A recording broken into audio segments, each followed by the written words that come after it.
Welcome back to the vlog. Welcome back to social studies. Let's pick up where we left off last time. So last time we were talking about the American Revolution, or America's fight for independence. Last time you guys had a cool activity where you kind of thought about what life would be like if America didn't win. Would we be eating tea and crumpets or biscuits and bangers like sausage and mashed potatoes? I don't know. We don't have to worry about that. But what we do have to worry about is we just won the independence from the British. Now we need to build our own nation. So after we won independence, there was actually a period of a long time where the states, remember, they weren't used to working with each other. They were their own little colonies under the British rule. And now all of a sudden, they had to work together. So they were not very good at it. They got together and they came up with a thing called the Articles of Confederation to govern our country. And a confederation is a union of states that agree to work together. So we're kind of a country, but not kind of a country. And because of this, the Articles of Confederation were really, they didn't have great laws. The laws weren't very useful to the people. And so each state kind of decided what they wanted to do and didn't think about the other states. Each state had their own kind of money. They made their own laws. You couldn't travel back and forth between states very well. It was kind of a mess. And so to fix this, each state sent leaders or delegates, like people that they pick to go represent them, to go make a new, stronger government. And so they all went to Philadelphia in 1887, sorry. So think about that. We started fighting or declared independence in 1776.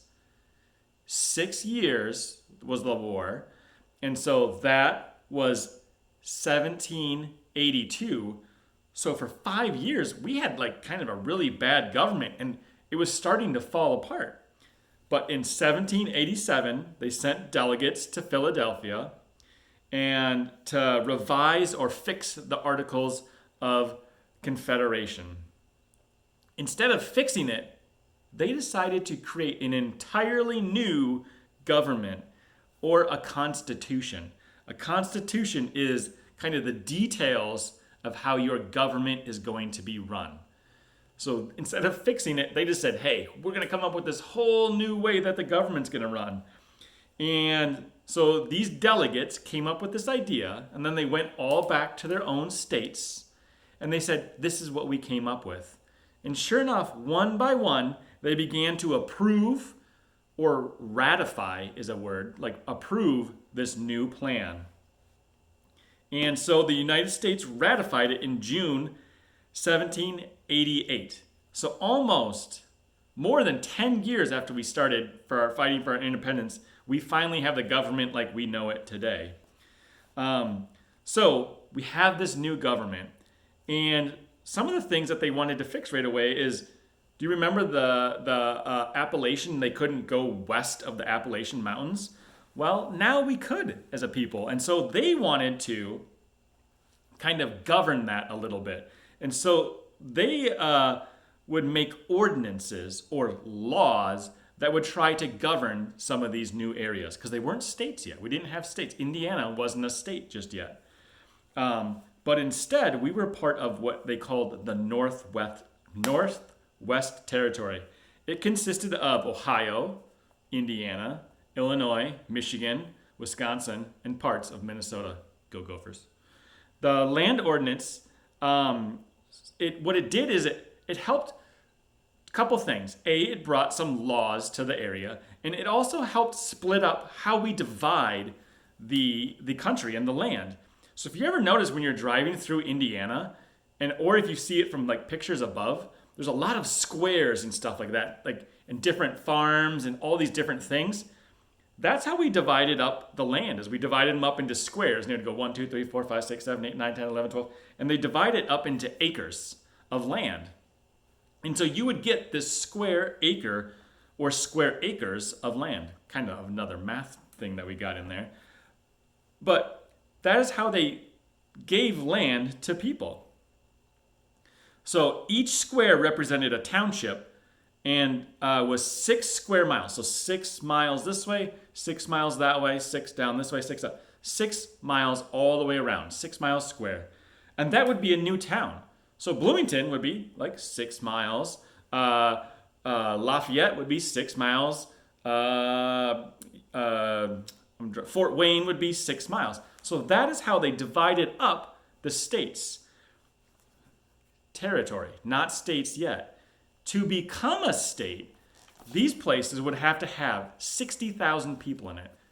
Doesn't sound like a lot, but back then, that was a tremendous amount of people. And to get 60,000 people into a pretty big area was actually kind of hard to do.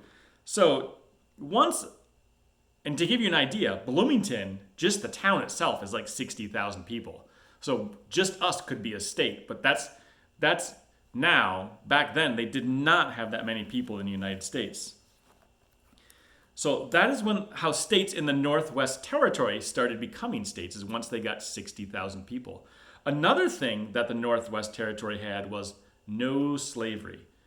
So slavery was not allowed in the North, but it still was in the South. So you can kind of see what's going to happen at some point in time. But slavery was not allowed in the Northwest Territory. Another cool thing about the Northwest Territory, or where we live in Indiana, it was super rich in resources. And people wanted to go to exploit those or use those. And let me see, I'm just checking my notes here because I wrote a whole bunch. So by the 1800s, the pioneers, that's what we're calling the people who decided to start moving into this new land, were starting to fill out the land.